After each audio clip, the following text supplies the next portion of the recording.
Hello, for today's menu, gagawa tayo ng banana cake. So let us smash 3 bananas. So mas maganda yung overripe para medyo matamis.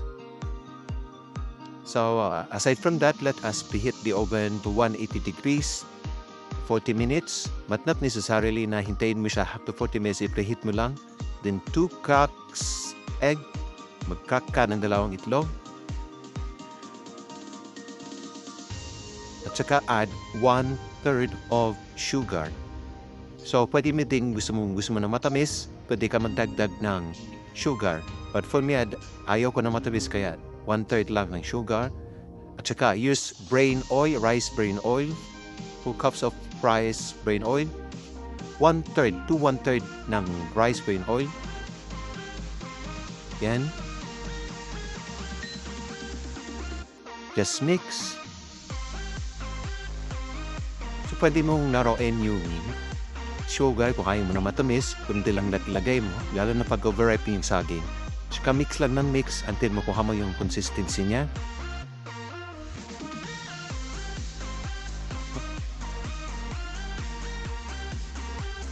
Just mix.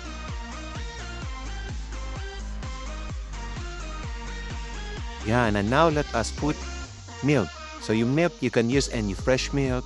You can use any milk na ihahalo. So yung sa akin ay fresh milk, 1/3 ng fresh milk, 1 teaspoon of vanilla extract liquid.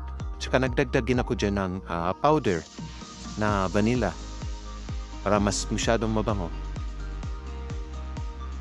Then mix lang natin.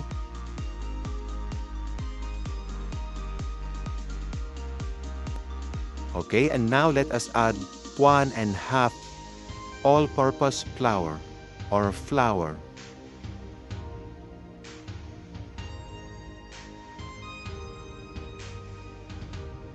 Okay?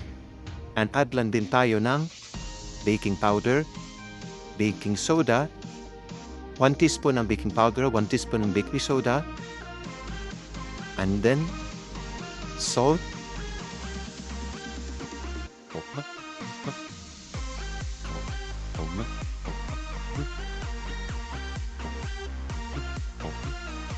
and then atin mo siyang i-sieve.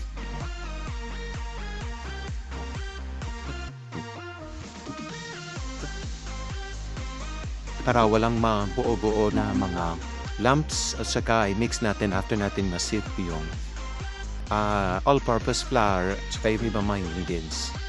Let us mix and mix until wala na siyang mga buo-buo. Saka make sure na yung mga puti-puti sa gilid-gilid ay talagang makuha siya, ma-mix siya para ma-mix lahat. Ma-mix thoroughly.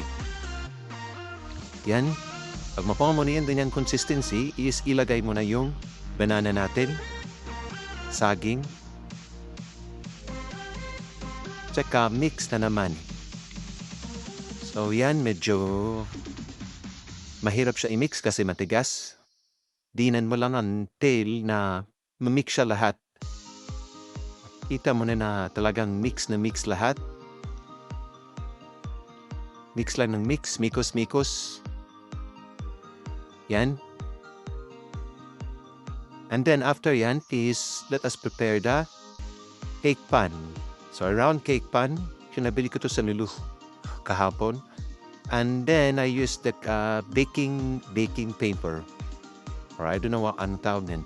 So kinat ko lang, hinulma ko lang yung paglalagyan.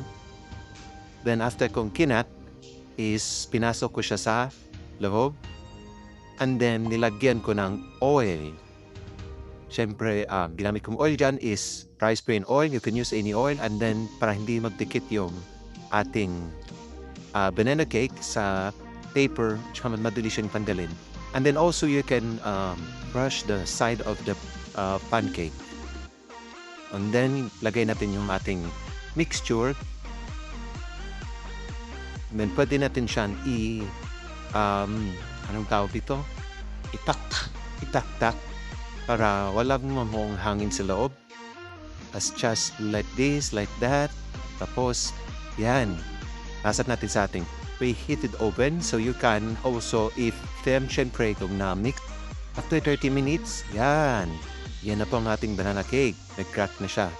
And let us check kung wala na bang may iwang liquid. Kung clear na yung toothpick natin, sa meaning good na siya. So, yun po. And let us transfer it to the plate. Our plate. And let us slice. Yes, yan. Hindi ko nakakita yung slice.